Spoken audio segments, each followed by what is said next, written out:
నమస్కారం welcome to మన Telugu TV 6 minutes 24 headlines.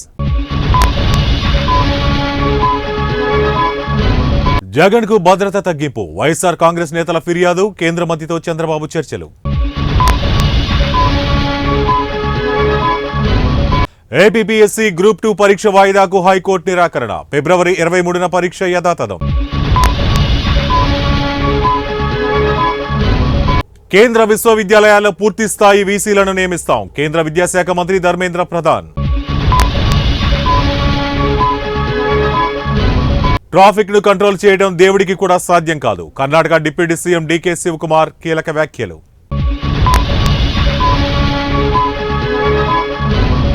ఇరవై 24 గంటలు షాపులు తెరవచ్చు, తెలంగాణ ప్రభుత్వం కీలక ఉత్తర్వులు. ఈ నెల 25, 26న బయో ఏషియా 2025 మంత్రి దుద్దిళ్ల శ్రీధర్ బాబు వెల్లడి. ప్రమాదంలో జాతీయ భద్రత, మోడీ ప్రభుత్వంపై ఖర్గే ఫైర్. ఉపాధ్యాయ ఎమ్మెల్సీ ఎన్నికల్లో రాజకీయం తగదు, సిపిఎం రాష్ట్ర కార్యదర్శి వి శ్రీనివాసరావు. లోక్పాల్ పరిధిలోకి జడ్జీలు రారు, కేంద్రంతో పాటు రిజిస్ట్రార్ కు సుప్రీంకోర్టు నోటీసులు.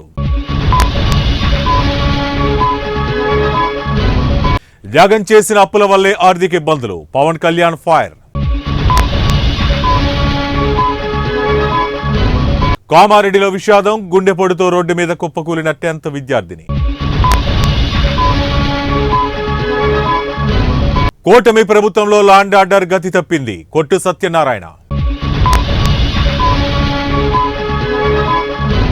ఏడియట్ సీనియర్ వ్యోమగామిపై మస్క్ చిందులు. ఎయిర్ ఫోర్స్ 1 కోసం పాత విమానాలను మార్పులు చేస్తాం, అమెరికా అధ్యక్షుడు డొనాల్డ్ ట్రంప్. 22న యూపీఐ సేవలు బంద్, హెచ్డిఎఫ్సి ప్రకటన. మరణించిన జర్నలిస్టులకు ఆర్థిక సహాయం, అకాడమీ చైర్మన్ కె శ్రీనివాసరెడ్డి. మాజీ క్రికెటర్ సౌరవ్ గంగూలీ కాన్వాయ్ కు ప్రమాదం. మోసం కేసు, మహారాష్ట్ర మంత్రికి 2 ఏళ్ల జైలు శిక్ష.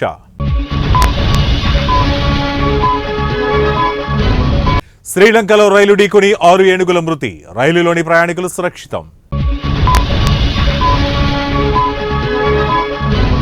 దుబాయ్ వెళ్తున్న విమానంలో సాంకేతిక సమస్య, నాగ్పూర్లో ఎమర్జెన్సీ ల్యాండింగ్. చట్టాన్ని ధిక్కరిస్తే హైడ్రాను రద్దు చేస్తాం, అధికారులను హెచ్చరించిన హైకోర్టు. కాళేశ్వరంతో నీళ్లు రాలేదు కానీ వాళ్ల జేబులు మాత్రం నిండాయి, మంత్రి ఎన్ ఉత్తమ్ కుమార్ రెడ్డి.